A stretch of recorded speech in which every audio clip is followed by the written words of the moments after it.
హల్లెలూయా. దేవుని నామానికి మహిమ కలుగును గాక. ఆండవర్ నామమునకు మహిమ ఉండాలి. ఈ ప్రాంతానికి నన్ను తీసుకొచ్చినందుకు దేవునికి మరొకసారి నేను కృతజ్ఞతాస్తుతులు చెల్లిస్తున్నాను.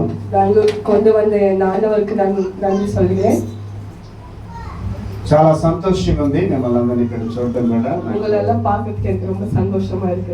మీరందరూ కూడా చాలా చక్కగా ఆరాధనలో గడిపారు. నేను కూడా ఆరాధనలో చాలా సంతోషంగా నేను ఆత్మలో పరవశించాను. நீங்க எல்லாரும் ஆண்டவர் துதிக்கிற பார்த்து நானும் உங்க கூட ஆண்டவர் சேர்த்து சந்தோஷமா ஆண்டவர் ஆராதிச்சேன்.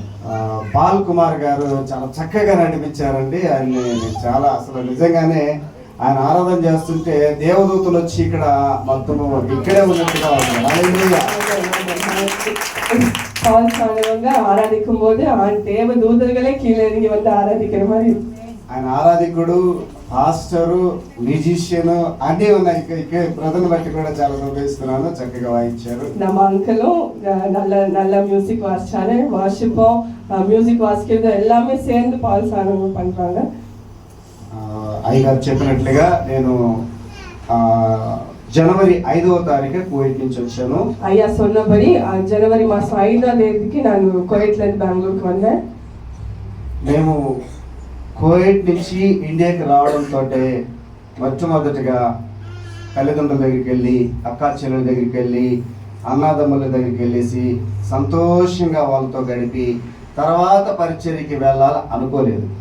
நம்ம குவைட்ல இருந்து பெங்களூருக்கு வந்த அப்புறமா சொந்தங்களை மீட் பண்ணி எல்லாரையும் குடும்பத்தோடு டைம் ஸ்பெண்ட் பண்ணி நான் அப்புறம் ஊழியத்துக்கு போலான்னு நான் நினைச்சு கொண்டு வந்தேன். మొట్టమొదటిగా మా సామాన్లన్నీ, మా లగేజ్ అంతా ఇంట్లో పెట్టేసి పరిచర్యకి వెళ్ళిపోయాం. అలా நாங்க குவைட்ல இருந்து வந்த உடனே எங்க சாமானம் எங்க லగேజ్ எல்லாம் நாங்க ரூம்ல வச்சுட்டு உடனே நாங்க ஊழியத்துக்கு போயிட்டோம். మా పాస్టర్మ కూడా వచ్చింది, కేఆర్పురంలో ఉంది ఇక్కడ. కాకపోతే ఆమె కొంచెం రెడీ అవ్వడానికి లేట్ అయిపోతుంది, అయ్యగారు టైం అని త్వరగా వచ్చేసాను నేను. எங்க மனைவி கூட வந்திருக்காங்க, அவங்க கேஆர்புரத்துல இருக்கிறாங்க. ஆனா அவங்க ரெடியாக சபைக்கு சமயமாகும் நான் அவங்கள விட்டுட்டு நான் வந்துட்டேன்.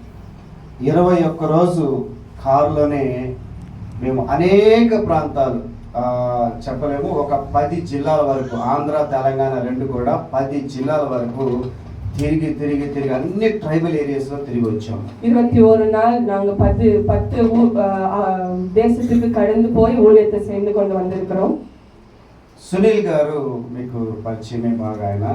ఆయన సునీల్ అంకుల్ உங்களுக்கு எல்லாருக்கும் தெரியும். ఆయన నాకేం చెప్పారంటే, కువైట్ నుంచి వచ్చేటప్పుడు నువ్వు ఇండియాకి రాగానే మొదటిగా నాకు ఫోన్ చేయన్నాడు. సునీల్ అంకుల్ என்ன சொன்னாருன்னா, நீங்க இந்தியா வந்தோடனே எனக்கு கால் பண்ணுங்கன்னு சொன்னாரு. నేను ఈ పరిచర్య అంతా ముగించుకొని 21 రోజు పరిచర్య మొత్తం అన్ని ట్రైబల్ ఏరియాలు ముగించుకొని తర్వాత ఫోన్ చేశాను ఆయనకి. 21 நாள் என்னுடைய சேவையை முடித்துக்கொண்டு காட்டுல போய் நாங்க சேவை செய்து அதெல்லாம் முடித்துக்கொண்டு సునీల్ అంకుల్ కాల్ பண்ணோம். అప్పుడు ఆయన గుంటూరుకి పిలిచి, గుంటూరులో ఒక 5 చర్చిల్లో నన్ను వాడుకొని, దేవుడు వాడుకొని அங்க 5 நாட்கள் సునీల్ అంకుల్ కూడా நான் గుంటూరు దేశத்துக்கு போய் அங்க ஊழியத்தை செய்து கொண்டு வந்தேன். అయ్యగారికి కూడా తెలుసు. ఇంకొక ఆయన్ని పరిచయం చేశారు, ఆయన సురేష్ గారు, సింగరాయకోటలో ఉంటాడు. நம்ம சுரேஷ் அங்கிள் கூட அவங்களுக்கு தெரியும், ఫ్రెండ్ இருக்கிறாங்க. அவங்க கூட என்னை கூப்பிட்டு ஊழியத்தை செய்ய கூப்பிட்டாரு. ఇలా మేము ఏ సండే కూడా ఖాళీ లేకుండానే ప్రతి సండే కూడా హైదరాబాద్ వెళ్ళాము, తర్వాత గుంటూరు వెళ్ళాము, రాజమండ్రి, రంపచోడవరము, కాకినాడ, చాలా ప్రాంతాలన్నీ కూడా తిరిగి ప్రతి ఆదివారం కూడా ఫిక్స్ అయిపోయినాయి, ఏ ఆదివారం ఖాళీ లేకుండా. குண்டூர் ஹைதராபாத் இந்த மாதிரி ஒரு தேசத்துக்கு ஒரு ஞாயிற்றுக்கிழமையும் ஆண்டவர் எங்களை காலியா விடாம ஒவ்வொரு ஞாயிற்றுக்கிழமையும் ஆண்டவர் எங்களுக்கு ஊழியத்தை கொடுத்தார். ఇన్ని మాటలు ఎందుకు చెప్పానంటే இவ்வளவு வார்த்தை நான் எதுக்கு சொன்னேன்னா పరిచర్య భారం. ఇందాక అయ్యగారు చెప్పారు మాట, ஐயா గారు ஒரு வார்த்தை சொன்னார் அப்பவே, కోత విస్తారంగా ఉంది, అరవడియో మిగిదియా இருக்கிறது. మేము కోయిట్ దేశంలో బాయిలో కప్పలాగా ఉంటాము. కోయిట్ దేశத்துல ஒரு கிணத்துல இருக்கிற தவளை மாதிரி இருக்கும். అక్కడ మా పరిచర్య అంతా ఇంతే, కొద్ది మెంబర్ ఉంటారు. అయ్యగారికి బాగా తెలుసు, కోయిట్కి వచ్చి ఆయన అన్ని చూసారు అక్కడ పరిస్థితులన్నీ కూడా. நம்ம எங்க சபையும் இதே போலதான் இருக்கும். ஐயா గారు కోయిట్ல வந்து பார்த்தாரு எல்லாத்தையும். ఇక్కడికి వచ్చిన తర్వాత తెలుస్తుంది ఆ మాటకి ఫుల్ఫిల్ ఇంకా కాలేదు. ఎందుకంటే కోత విస్తారంగా ఉంది, చాలా కోత ఉంది, కానీ వారు చాలా తక్కువ మందే ఉన్నారు అని నాకు ఇక్కడికి వచ్చినాక, అంటే పూర్తిగా నేను ఇంతకు ముందు తిరగలేదు కానీ ఇప్పుడు అర్థమైంది. நான் இந்த ஊருக்கு வந்த அப்புறம் தான் தெரியுது அறுவடையும் மிகுதியா இருக்கிறது, ஆனா ஊழியம் செய்கிற ஆட்களும் குறைவா இருக்கிறாங்க என்று. ముందుగా నన్ను ఇక్కడికి పిలిచినటువంటి గారికి, డేవిడ్ బాబు గారికి అంకల్కి వందనం சொல்லிக்கிறேன். ఇప్పుడు వచ్చిన మీ అందరికి కూడా నా శుభాలు తెలియపరుస్తున్నాను. మంచిది, మనము వాక్యంలోకి వెళ్దాము. చిన్న నేను ప్రార్థన చేసి వాక్యం. పరిశుద్ధుడా మీకు వందనాలు, స్తోత్రాలు చెల్లించుకుంటున్నాను ప్రభువా. నాయన తండ్రి, ఉదయకాల సమయంలో ఎదిగిన దాసుని నిలబెట్టుకొని వాడుకుంటున్నందుకు మీకు వందనాలు, స్తోత్రాలు.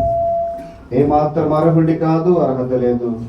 నాకంటే గనులు ఉన్నారు, గొప్పవారు ఉన్నారు, చదువుకున్నవారు, శ్రేష్ఠులు,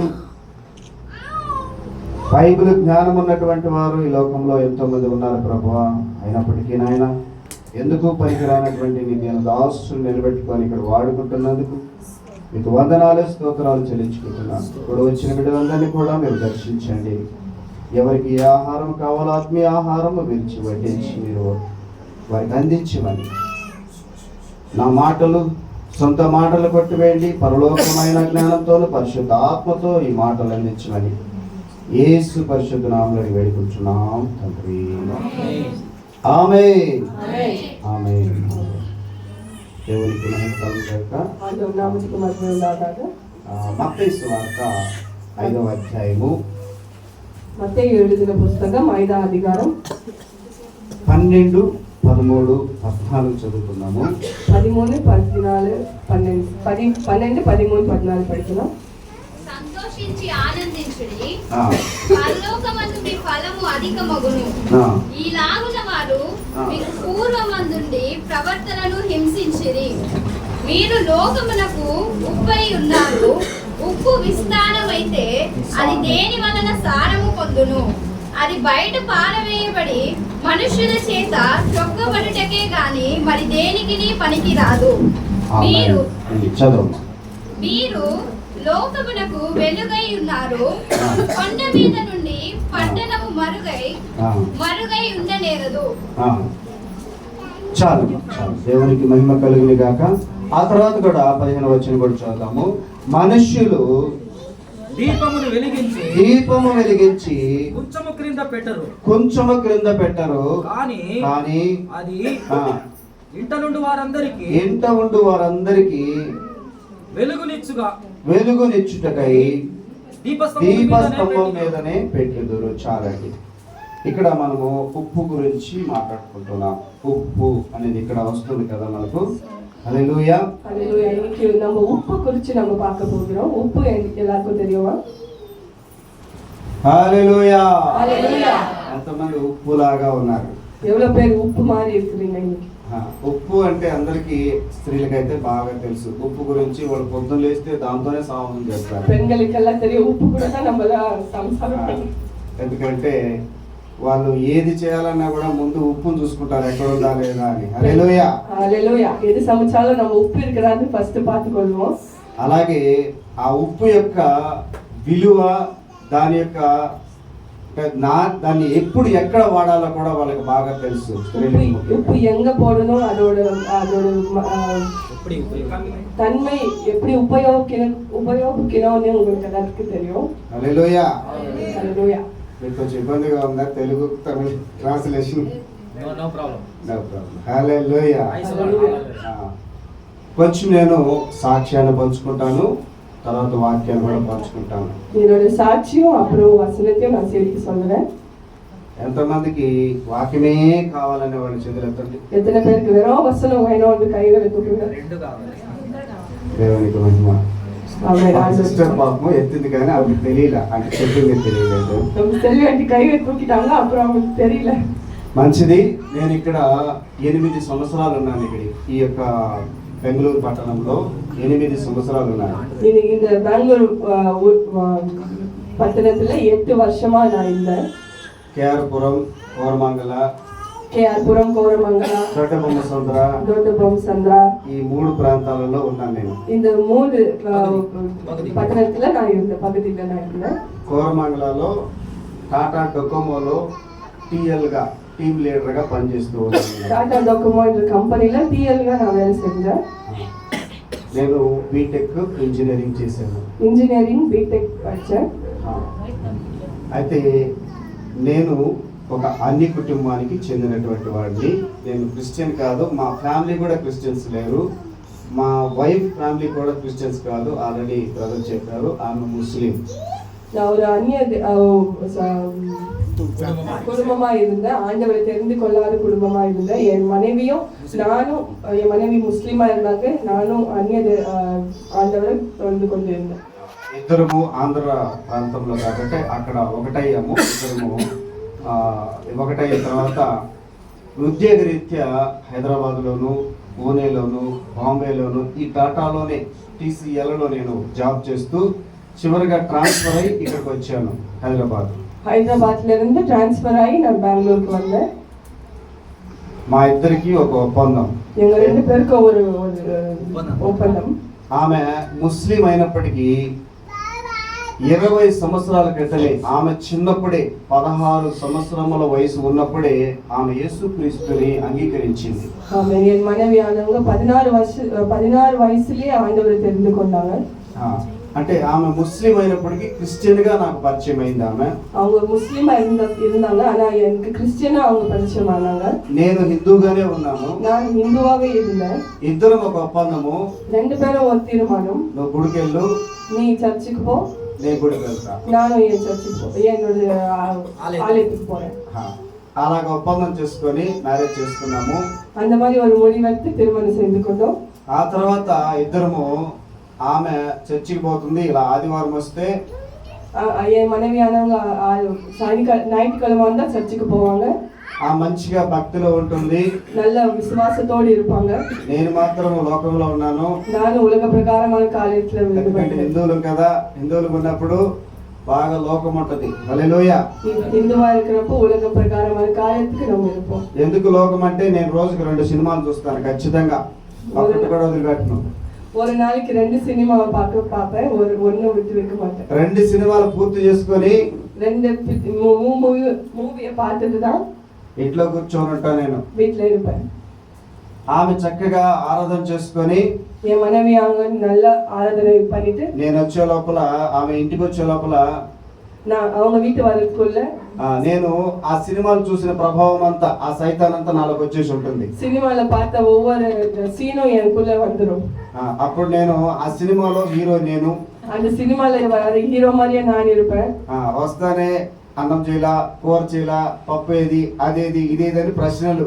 என் மனைவி வந்தோடனே எல்லா கேள்வியும் கேட்டு ఆమె భక్తిగా ఇంటికి వస్తుంది, அவங்க விசுவாசத்தோடு வீட்டுக்கு வருவாங்க. నేనేమో సాతాన్ లాగా ఎగురుతూ ఉంటాను. நான் சாத்தான போல நான் அவங்கள பார்த்து అంటే கத்திடுவேன். సాతాన్ అని కాదు, దెయ్యం లాగా. అంటే మనం దెయ్యం అంటారు కదా హిందువుల్లో, ஒரு கெட்ட ஆவியை போல நான் அவங்கள பார்த்து கத்தி கொண்டிருப்பேன்.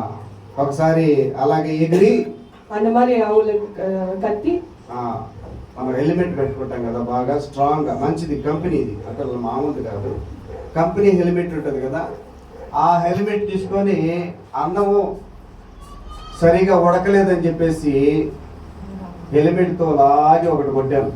சரி, அரிசி சரியா வேகலைன்னு சொல்லிட்டு நல்ல பிராண்ட் ஹெல்மெட் எடுத்து அவங்க தலைமையிலே அடிச்சு. ఇప్పటికీ కొట్టుతానే ఉన్నారు. இப்போ யோசிச்சு கொண்டு பேசுவாங்க. ఎప్పుడైనా మెట్లు ఎక్కాలన్నా దిగాలన్నా నన్ను తిట్టుకుంటానే ఎక్కుతుంది. எப்போ படி ஏறும்போது இறங்கும்போது என்னை பார்த்து திட்டிகிட்டே இருப்பாங்க. ఎందుకంటే నాకు సైతాన్ స్వభావం ఉంది కాబట్టి సినిమాలు చూస్తాను కదా, బాగా సీరియల్ చూస్తాము, సినిమాలు చూస్తాము. நல்ல சினிமாவை பார்க்குவோம் இல்லையா, அதனால அதோட சுபாவம் எல்லாம் என் மேல இருக்கும். ఇక్కడ ఉన్న వాళ్ళు కూడా నాకు తెలిసి ఎవరో చూస్తూ ఉంటారు. இங்க இருக்கிறவங்க கூட நீங்க சினிமா பாக்குறீங்கன்னு நான் ఉన్నారా ఇక్కడ చూసేవాళ్ళు? అది అక్కడ ఉందంట పాపం. అది స్తోత్రం. హల్లెలూయా. హల్లెలూయా. సినిమాలు సీరియళ్ళు చూసే అలవాటు ఉంటుంది. కొంతమంది భక్తుల్లా కూర్చుంటారు కానీ లోపల వాళ్ళు ఇంటికి పోయినాక వాళ్ళంతా కూడా బయటపడతారు. வெளியே ரொம்ப பரிசுத்தமா இருப்போம், ஆனா வீட்டுக்கு போய் சினிமா సీరియల్ எல்லாம் பார்க்குவோம். అలాగా మేమిద్దరము అలా ఉన్నప్పుడు ఒక్కసారి ఒక రోజు அதே போல இந்த மாதிரி நாங்க வாழ்க்கை కోరమంగళ ప్రాంతంలో నాకు చర్చికి తీసుకెళ్ళమంటే నేను ఒక చర్చికి తీసుకెళ్ళాను. ఆ చర్చి తమిళ్ చర్చి. என்ன సభకి கூட்டு போறேன் என்று மனைவி கேட்டபோது కోరమంగళలో ஒரு தமிழ் సభకి நான் அவங்களுக்கு ఎందుకంటే తెలుగు చర్చి ఎక్కడ ఉందో తెలియదు, తెలుగు చర్చిలు ఎక్కడ ఉండేదో తెలియదు కాబట్టి తమిళ్ చర్చికి తీసుకెళ్ళాను. తెలుగు సభ ఎங்க இருக்குன்னு தெரியாத కారణத்தினால ஒரு தமிழ் సభకి நான் கூட்டி சென்றேன். తమిళ్ చర్చికి తీసుకెళ్ళి ఆమె లోపలికి వెళ్ళిన తర్వాత నేను బయట వదిలిపెట్టి బండిలో వెళ్తుంటే వద్దు వద్దు ఒక్క నిమిషం లోపలికి రా అనింది ఆమె. அவங்கள விட்டு நான் போகும்போது பைக்ல வேண்டாம் ஒரு నిమిషం என் கூட உள்ளவா அப்படின்னு என் மனைவி கூப்பிட்டாங்க.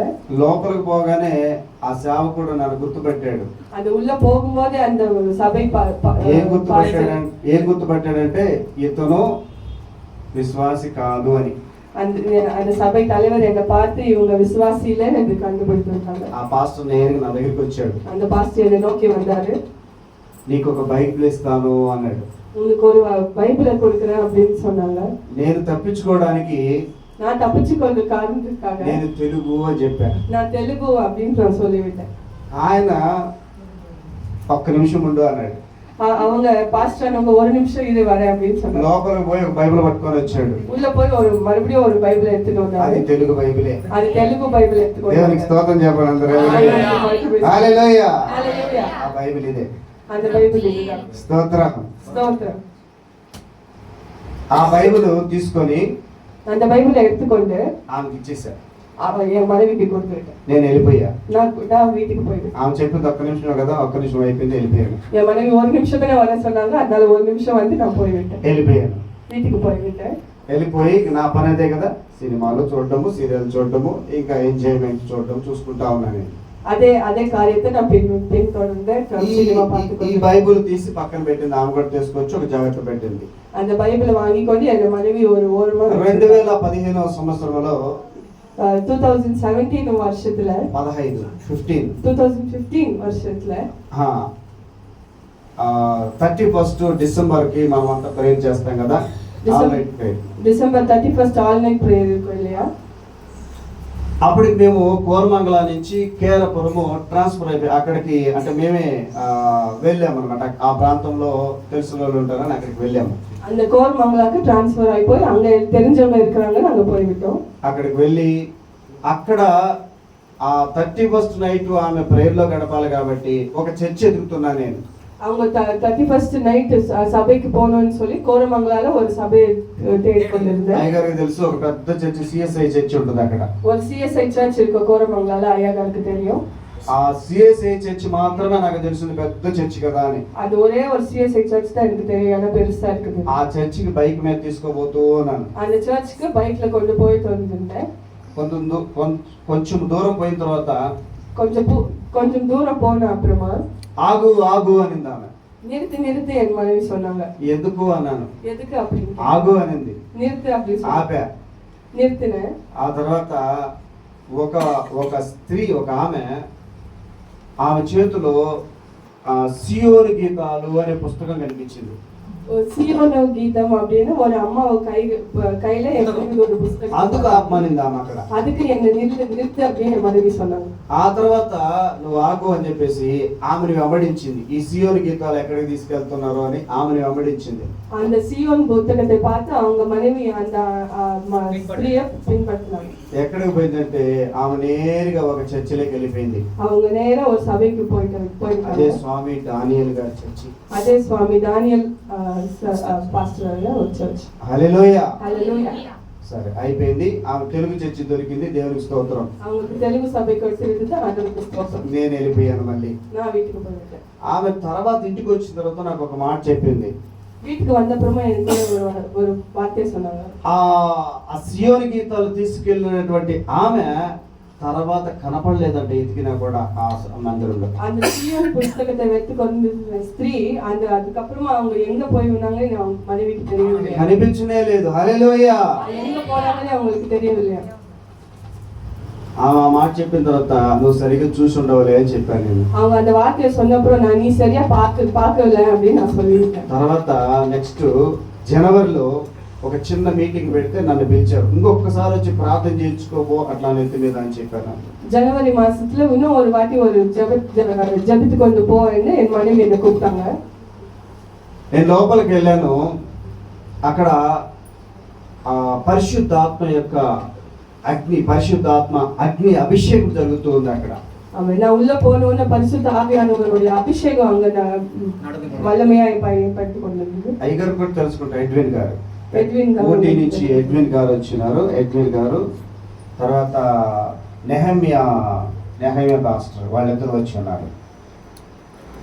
అక్కడ అది చాలా పవర్ఫుల్ గా జరుగుతుంది ప్రేయర్ అయితే. ரொம்ப வல்லமையா ஆராதனை நடந்து கொண்டிருந்தது. నేను లోపలికి వెళ్ళిన తర్వాత నాకు కొంచెం వింతగా ఒక కొత్తగా ఉంది. நான் உள்ள போனோனே எனக்கு ரொம்ப புதுசா இருந்தது. ఆమె 5 నిమిషాలు చెప్పింది కానీ నేను 5 నిమిషాలు లేదు, ఇంకా ఉన్నాను అక్కడే. నేను அவங்க என் மனைவி 5 நிமிஷம் இருன்னு சொன்னாங்க. ஆனா நான் ரொம்ப நேரம் நான் இருந்தேன். ఈ బాబు చేస్తున్నట్టుగా ఒక వీడియో తీసుకుంటా అని అందరినీ என் பிள்ளை எடுக்கிற வீடியோ மாதிரி நான் எல்லாத்தையும் வீடியோ போட்டு ఆ వీడియో తీసుకుంటా ఉన్నాను. அந்த వీడియో எடுத்து கொண்டிருந்தேன். ఎందుకు వీడియో తీసుకుంటున్నానంటే எதுக்கு நான் வீடியோ எடுத்தேனா, అందరూ ఈ పరిశుద్ధాత్మ వాళ్ళకి వెళ్ళినప్పుడు ఆత్మ తాకిడి జరిగినప్పుడు అందరూ దెయ్యాలు బయటకు వస్తున్నాయి, పడిపోతున్నారు, ఇవన్నీ జరుగుతా ఉన్నాయి అక్కడ. ஆண்டவருடைய அபிஷேகம் அவங்க மேல போகும்போது பிசாசு போய்க்கிறத நான் பார்த்து வீடியோ எடுத்து கொண்டிருந்தேன். అది నాకు ఒక వింతగా కొత్తగా అనిపించింది. அது எனக்கு ரொம்ப புதுசா இருந்தது. నేను ఇంకా వీడియో తీసుకోవడము ఇంకా ప్రారంభించాను. అంతా ఇంకా చుట్టుపక్కలంతా కూడా இன்னும் நிறைய வீடியோ எடுக்க நான் ஆரம்பிச்சேன். ఒక సేవకుడు ఎడ్విన్ గారు నా దగ్గరికి వచ్చారు. அது எட்வின் பாஸ்டர் அப்படின்னு ஒரு சேவகர் నెత్తి మీద నాకు దెబ్బేసాడు. నెత్తి మీద என் தலைமையில ஒரு சின்ன அடியை கொடுத்தார். ఆయన ఏమన్నాడంటే ఏం చేస్తున్నావు అని అడిగాడు. அவர் என்ன சொன்னாரு, என்ன பண்ணி கொண்டிருந்த அப்படின்னு கேட்டார். వీడియో తీసుకుంటున్నా అని చెప్పా. நான் வீடியோ எடுத்துக்கொண்டு இருக்கிற பாஸ்டர்னு சொன்னேன். నువ్వు చర్చికి వీడియో తీసుకోవడానికి వచ్చావా అన్నాడు. நீ சபைக்கு வீடியோ எடுக்கவா வந்த அப்படின்னு கேட்டாரு. కొంతమంది ఇలాగే వస్తారు చర్చికి, கொஞ்சம் பேர் இப்படிதான் வருவாங்க சபைக்கு, వీడియో తీసుకోవడానికి, வெறும் வீடியோ எடுக்க தான் சபைக்கு வருவாங்க, మాట్లాడుకోవడానికి, பக்கத்துல இருக்கிறவங்கள பேச சபைக்கு வருவாங்க. ఎక్కడో టైం లేనట్టు చర్చిలోనే టైం పెట్టుకొని ఇక్కడ ముచ్చట్లు పెడతారు. எங்கேயோ நடக்கிற டைம் இங்க சபையில கலந்து கொள்ள டைம் வருவாங்க. నా పరిస్థితి కూడా అట్టే ఉంది అక్కడ. என்னோட சூழ்நிலையும் அப்படிதான் இருந்தது. ఆ తర్వాత ఆయన చెప్పాడు, నీకు దేవుని తాకిడి వద్దా అన్నాడు. உனக்கு ஆண்டவர் அபிஷேகம் வேணாமா அப்படின்னு கேட்டாரு. అప్పుడు నేను ఒకటి ఇట్లా అంటే వద్దు కావాలా అని 2 రకాలుగా ఊపాను తల. நான் ஆமா வேணாம் 2 వాటిని తలయా. అప్పుడు నాకు అర్థమైంది, దేవుని తాకిడి అంటే ఏ దేవుడైనా కానీ దేవుడు తాకుతాడు కదా, అది ఏ దేవుడైనా దేవుడు తాకుతాడు కదా, ఓకే కావాలా అని అడిగా. ஆண்டவர் தொடுறது தானே, எந்த தேவன் தொட்டா என்ன அப்படின்னு சொல்லிட்டு நான் தலையை ஆட்டி விட்டேன். కావాలా అని అడిగినప్పుడు ముందు అర్జెంట్ గా నీ ఫోన్ స్విచ్ ఆఫ్ చేయమన్నాడు. வேணும்னு சொன்னப்போ ஃபர்ஸ்ட் போனை ஸ்விட்ச் ఆఫ్ பண்ணு அப்படின்னு சொன்னார். స్విచ్ ఆఫ్ చేసి కళ్ళు మూసుకోమన్నాడు. పోన్ స్విచ్ ఆఫ్ பண்ணி కన్నుల మూడు அப்படின்னு சொன்னார். అప్పుడు నేను ఇక్కడ నిలబడుకొని ఇప్పుడు నాకు ఆలోచన ఏంటంటే, ఇంతవరకు అందరూ పడిపోతా ఉన్నారు. என்னோட சிந்தனை என்னவா இருக்குதுன்னா, இவ்வளவு நேரம் எல்லாரும் விழுந்து போயிட்டாங்க, నేను కూడా పడిపోతా, இப்ப நானும் விழுந்துடுவேன் அப்படின்னு நான் நினைச்சுக்கொண்டேன். ఖచ్చితంగా నేను పడిపోతా, நானும் விழுந்துடுவேன் நினைச்சுக்கொண்டேன். అందుకని భూమికేసి 2 కాళ్ళు గట్టిగా తొక్కబెట్టుకున్నా. நான் தலைக்கு என் காலை கெட்டியா பிடித்து விட்டேன். ఎందుకు నేను పడకూడదు, நான் விழக்கூடாது அப்படின்னு, నేను పడకూడదు అని గట్టిగా కాళ్ళు తొక్కి పెట్టుకోనున్నాను. நான் விழுந்து கூடாதுன்னு நான் கெட்டியா காலை பிடிச்சு కళ్ళు మూసుకున్నాను కానీ మనసంతా నా కాళ్ళ మీదనే ఉంది, పడకూడదని. நான் கண்ணு மூடினேன், ஆனா என் சிந்தனைகள்லாம் நான் விழக்கூடாதுன்னு మళ్ళీ అగ్ని అభిషేకం మళ్ళీ ప్రారంభం అయిపోయింది. మళ్ళీ అగ్ని అభిషేకం இன்னும் தொடங்கி விட்டது. ప్రేయర్, పవర్ఫుల్ ప్రేయర్ జరుగుతుంది. வல்லமையா ஜெபம் நடந்து கொண்டிருக்கிறது.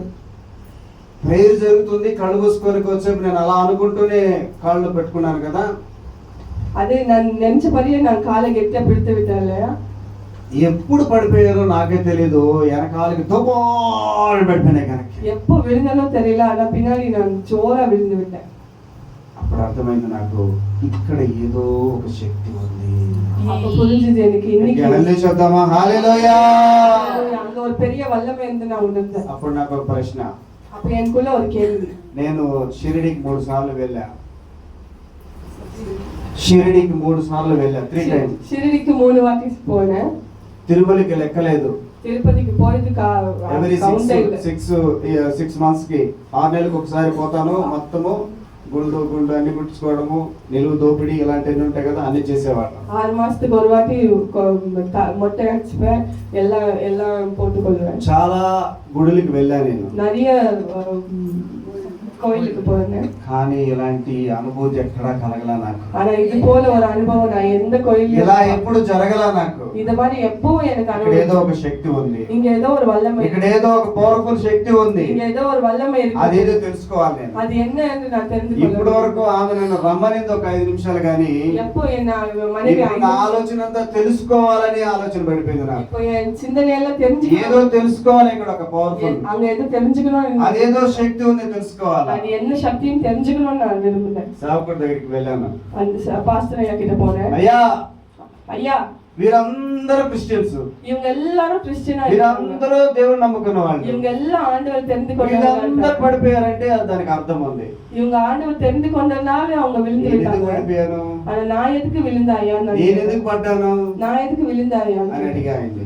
அப்படின்னு நான் பாஸ்டர் ஐயாவை கேட்டேன். అప్పుడు చెప్పాడు ఆయన, బైబిల్ చదువు నీకు అర్థమవుతుంది. அப்ப சொன்னாரு, நீ வசனத்தை படி உனக்கு புரியும் அப்படின்னு பாஸ்టర్ ஐயா சொன்னாரு. బైబిల్ చదువు అనగానే నాకు ఇది గుర్తొచ్చింది, అప్పుడు ఎప్పుడో కోరమంగళంలో ఇచ్చినటువంటి బైబిల్ ఒకటి ఉంది కదా అని. வசனத்தை படின்னு சொன்ன உடனே கோரமங்களால கொடுத்து தெலுங்கு பைபிள் எனக்கு ஞாபகம் வந்தது. తర్వాత ఆయనకు ఒక మాట చెప్పాడు, నువ్వు చదువుకున్నావు కదా, గూగుల్లోకి వెళ్ళి కొన్ని టైప్ చేసి చూడు, ఈ కొన్ని ఎర్ర సముద్రం రెండు పాయలైంది, కొన్ని ఇలాంటివి నువ్వు అడిగితే గూగుల్ మనకి చెప్తుంది, అడుగు అన్నాడు. நீ வசனத்தை படிக்கிறது மட்டும் இல்ல, நீ கூகுள்ல போய் பாரு, இந்த சிவந்த சமுத்திரம் பிளந்ததை அது எல்லாம் நீ கூகுள்ல போய் படித்து பாரு என்று பாஸ்டர் ஐயா சொன்னார். ఇవన్నీ కల్పితాలు కాదు కానీ చరిత్ర, ఇది జరిగింది, నిజమైంది అన్నారు. இதெல்லாம் எழுதுன்னு மட்டும் இல்ல, இந்த மாதிரி நிஜமா உலகத்துல நடந்தது. మళ్ళీ ప్రశ్న, திருப்பி எனக்குள்ள கேள்வி, ఎక్కడైనా సముద్రం 2 పాయలు అవుతుందా? எங்கன்னா சிவந்த சமுத்திரம் ரெண்டு ఇంకా తెలుసుకోవాలి, సముద్రమైంది 2 పాయలు అవడము. என்ன சமுத்திரம் ரெண்டா பிளங்குதுன்னு. మాది నెల్లూరు ప్రాంతము, என்னோட నెల్లూరు ஊரு. నెల్లూరు టౌన్ మాది. మాకు దగ్గరలో 15 కిలోమీటర్ 20 కిలోమీటర్లో సముద్రం ఉంది. ஒரு 2 கிலோமீட்டர் தூரத்துல ஒரு சமுத்திரம், చూసినంత సముద్రం ఉంది, ஒரு கடல் இருக்கிறது. చూసినంత ఉంది, మనకి ఎక్కడ చూడలేదు. అది 2 పాయలు అవ్వడము, అది ఎలా జరుగుతుంది? இந்த ரெண்டா பிளந்ததை நான் எப்படி பார்க்குவேன்னு என்னால யோசிச்சு கூட సముద్రం முடியல. 2 పాయలు అవ్వడం ఎలా జరుగుతుంది? ஒரு சமுத்திரம் எப்படி ரெண்டா பிளக்கும் நீங்க சொல்லுங்க பார்க்கலாம். ఆ 2 డివైడ్ కాదు కదా అని అప్పుడు నేను గూగుల్లో కొట్టడం మొదలు పెట్టాను. அப்போ நான் கூகுள்ல தேட ஆரம்பிச்சேன். గూగుల్ అడిగితే గూగుల్ చెప్తుంది, అన్ని కరెక్ట్ గానే చెప్తుంది. கூகுளும் அதே தான் சொல்லுகிறது. ఈజిప్ట్ లో ఇంకా కొన్ని అక్కడ ఆనవాళ్ళు ఉన్నాయంట, ఆ సముద్రంలో పడిపోయినటువంటి ఆ రథాలు, దానికి సంబంధించిన చక్రాలు, ఆనవాళ్ళన్నీ కూడా ఇప్పుడు కూడా ఈజిప్ట్ లో మ్యూజియం లో పెట్టి ఉన్నారు. எகிப்துல இந்த போல நடந்த ஒரு சம்பவத்தில் அடிப்படையாக அந்த ஈஜிப்ட்ல மியூசியம்ல வைத்து கொண்டிருக்கிறாங்க. ఇప్పుడు అది నమ్మాలా కదా? இப்போ நான் நம்பணுமா வேணாமா నమ్మాలి. ఇది నమ్మాలంటే మన బైబిల్లో కూడా ఇవి ఉన్నాయో లేదో తెలుసుకోవాలి. இது நம்புறேன்னா பைபிள்ல இருக்குதா என்னன்னு நான் தெரிந்து கொள்ள விரும்புறேன். అప్పుడు బైబిల్ చదవడం మొదలు పెట్టాను. அப்ப நான் வசனத்தை படிக்க ஆரம்பிச்சேன். బైబిల్ నేను ఎందుకు చదివానంటే ఇందులో నిజముందా లేదా అని తెలుసుకోవడానికి బైబిల్ చదివాను. பைபிளை எதுக்கு படித்தேன்னா அது நிஜமா இல்லையான்னு தெரிந்து கொள்ளத்தான் நான் படித்தேனே தவிர. అలాగా ఒక 66 పుస్తకాలు ఉన్నాయి కదా, 64 புத்தகம் இருக்குது இல்லையா? ఒక పుస్తకం చదివి పక్కన పెట్టేయలేదు. ஒரு புத்தகம் படித்துட்டு நான் தூரம் வைத்து అన్ని పుస్తకాలు ఫస్ట్ నుంచి చివరి వరకు చదివా. ஃபர்ஸ்ட்ல இருந்து தொடக்கத்துல மட்டும் நான் படிக்குவேன். ఇప్పుడు కొంచెము రేచిప్ట్ ఉండాలని చూసారా, గుడ్డి వాళ్ళని చూసారా? గుడ్డి వాళ్ళకి ఫస్ట్ టైం ఆపరేషన్ చేసిన తర్వాత కళ్ళు తెరువు అంటే వాళ్ళకి వెంటనే అన్ని కనపడవు. హల్లెలూయా. குருடானவர்களுக்கு ஆபரேஷன் செஞ்சா கண்ணு திறந்த உடனே எல்லாம் தெரியாது. వాళ్ళకి ఎలా కనపడుతుంది అంటే కొంచెం పూసరగా కనపడతాయి. அவங்களுக்கு ரொம்ப பிளர்ரா தெரியும். మీకు ఆ కారులో ఉన్న వాళ్ళకైతే కారులో బాగా మంచు పడినప్పుడు ఎలా కనపడుతుంది? కనపడుతుందా? கார்ல fog இருந்தா உங்களுக்கு எப்படி இதுவா தெரியும் அதே போல ఒక్కసారి అలా అన్నప్పుడు కనపడుతుందా? కార్ல அந்த விண்ட்ஷீல்ட் இப்படி க்ளீன் பண்ணும்போது க்ளீனா தெரியும் இல்லையா? కనపడదు. రెండోసారి మళ్ళీ అనాలి. ரெண்டு வாட்டி க்ளீன் பண்ணும்போது మూడోసారి మళ్ళీ అనాలి. மூணு வாட்டி க்ளீன் பண்ணதா தெரியும். నాలుగోసారి అన్నప్పుడు క్లియర్ కనపడుతుంది. மூணு நாலு வாட்டி அதை க்ளீன் பண்ணதா. మొదటిసారి నేను బైబిల్ చదివినప్పుడు నాకు బోజరుగా ఏమీ అర్థం కాలేదు, ఏమీ తెలియదు. அதே போலதான் முதல் வாட்டி நான் வசனத்தை படிக்கும். రెండోసారి మళ్ళీ చదివా. ரெண்டாவது வாட்டி படிச்சேன், తెలుసుకోవడానికి చదివాను. మూడోసారి మళ్ళీ చదివా. ரெண்டு வாட்டி தெரிஞ்சுக்கொள்ள படிச்சேன். மூணு வாட்டி అర్థమవుతా ఉంది, కొంచెం అర్థమైంది, కొంచెం எனக்கு புரிய வந்தது. అలాగా మూడోసారి, నాలుగోసారి, ఐదోసారి నేను చదువుతున్నప్పుడు అప్పుడు బైబిల్లో ఉన్నటువంటి ఆ ఎవరికి చెప్తున్నారు, అసలు ఏంటి ఇది, చరిత్ర కాదా, నిజమా అబద్ధమా అన్ని తెలుసుకున్నాను. எல்லாம் படிக்கும்போது இது உண்மையா பொய்யான்னு எல்லாம் தெரிஞ்சுக்கொண்டேன். 2016 నేను అప్పటికి ఒక్కసారి 2 సార్లు చదివి ఉన్నాను. అప్పటికి ఎక్కువ సార్లు కాదు కానీ 2 సార్లు చదివాను. 2016లో ஒரு வாட்டி இல்ல 2 வாட்டி படித்து விட்டேன். 2 సార్లు చదివిన తర్వాత నాకు ఒక ఆలోచన వచ్చింది, ఆలస్యం చేయకుండానే నేను బాప్తిజం తీసుకోవాలని. హల్లెలూయా. வசனத்தை படிக்கும்போது பின்வாங்காம உடனே ஞானஸ்தானம் எடுக்கணும்னு தீர்மானம். 2016 మార్చి 5వ తారీఖున నా సొంత రక్షకుడిగా నేను ఒప్పుకున్నాను. హల్లెలూయా. ఆమేన్. 2016లో ఆండవరే నా సొంత రక్షకుడిగా ఏற்றுకొన్నాను. ఎంతో టైం పడలేదు, 3 నెలలు, 3 మంత్స్ లో నేను డిసైడ్ చేసుకొని ఆలస్యం లేకుండానే దేవుణ్ణి అంగీకరించాను. நான் ரொம்ப டைம் எடுக்காம 3 மாசத்துலயே ஆண்டவர் என்னோட சொந்த ரட்சகரா ஏற்றுக்கொண்டார். హిందువులు ఉన్నారు, హిందువులుగా ఉండి క్రిస్టియన్కి వచ్చారా? யாரனா இங்க ஹிந்துல இருந்து கிறிஸ்டியனா மாறுனீங்களா? సిస్టర్, మీకు పురాణాలు తెలుసు ఉంటాయి. హిందువుల్లో ఉన్న వాళ్ళకైతే పురాణాలు తెలుసు, భగవద్గీత, రామాయణము, మహాభారతము ఇలాంటివన్నీ తెలుసు. ఈ వైపుని కూడా నేను చదివాను, చూశాను, ఇవన్నిటి కూడా చూశాను. అయితే వీటికి చరిత్ర కంప్లీట్ గా ఆధారం కనపడటం లేదు. நீங்க பகவத்கீதா அந்த மாதிரி எல்லா ஹிந்து புக்குகள் எல்லாம் படிச்சா எல்லாம் இருக்குது, ஆனா அதுக்கான ஒரு சாட்சி எங்கேயுமே இல்ல. నాకు ఒకసారి డౌట్ వస్తుంది, నేను సినిమాలు చూసేవాడిని కదా. நான் ஒரு வாட்டி எனக்கு டவுட் வரும், நான் பிக்சர் பாக்குறேன் இல்லையா. రామాయణం చూసినప్పుడు ఒక ఆయన కొండ అలా తీసుకొని వెళ్ళిపోతా ఉంటాడు పైకి. రామాయణத்தை படிக்கும்போது ஒருத்தர் மலையை தூக்கி அப்படியே போவார். అది ఎలా సాధ్యమవుతుంది? కొండ ఎత్తుకొని పైనే పోవడము அது எப்படி சாத்தியமாகும் சொல்லுங்க பாப்போம். అలా గాలి వెళ్ళిపోతుంటారు. அதே போல மலையை தூக்கி கொண்டு போவாரு. అది ఎలా సాధ్యమవుతుంది? அது எப்படி ஆகும் சொல்லுங்க. అప్పుడు వాళ్ళు మనకు ప్రశ్నిస్తారు, அவங்க நம்மள கேள்வி సముద్రం 2 పాయలు అవుతుందా? హిందూ ఆడవాళ్ళు நம்மள கேட்பாங்க, இது எப்படி ஒரு கடல். ఇది చరిత్ర కరెక్ట్ చెప్తుంది. హల్లెలూయా. హల్లెలూయా. ఇది అబద్ధం కాదు. ఎన్ బైబిల్ ఉண்மையா சொல்லுது. కానీ ఇలా ఎత్తుకోపోయిన వాళ్ళు చరిత్రగా లేదు కానీ కల్పితముగా కనిపిస్తుంది. ఆమేన్. ఈ ఎత్తుకోవడం ஒரு హిస్టరీయా ఇల్లామ అది ஒரு ఉண்மையா நடந்த. నేను 2 కంపేర్ చేసుకున్నాను కాబట్టి అది ఇది 2 కంపేర్ చేసుకున్నాను. అందులో ఉన్నవి ఇందులో ఉన్నవి 2 కంపేర్ చేసుకుంటే ఇందులో ఉన్నవన్నీ కూడా ఆనవాళ్ళతో సహా, అంటే అవి ప్రూఫ్ తో సహా ఉన్నాయి ఇందులో. హల్లెలూయా. ரெண்டுக்கே படிச்ச, பகவத்கீதையை படிச்ச, பைபிளையும் படிச்ச. ஆனா பைபிள்ல படிச்சது ప్రూఫోட எனக்கு எல்லாமே கிடைச்சது. ప్రూఫ్ తో ఉంది కాబట్టి మనకి ఎప్పుడైనా ఏదైనా బైబిల్లో కూడా ఉంది, ఎక్కడైతే 2-3 సాక్ష్యాలు ఉంటే అది నమ్మాలంట. హల్లెలూయా. వచనத்துல சொல்லுகிறது, எங்க 2-3 பேர் సాక్ష్యాలు இருக்கிறதோ అది నమ్ము என்று சொல்லுகிறது. ఆ విధంగా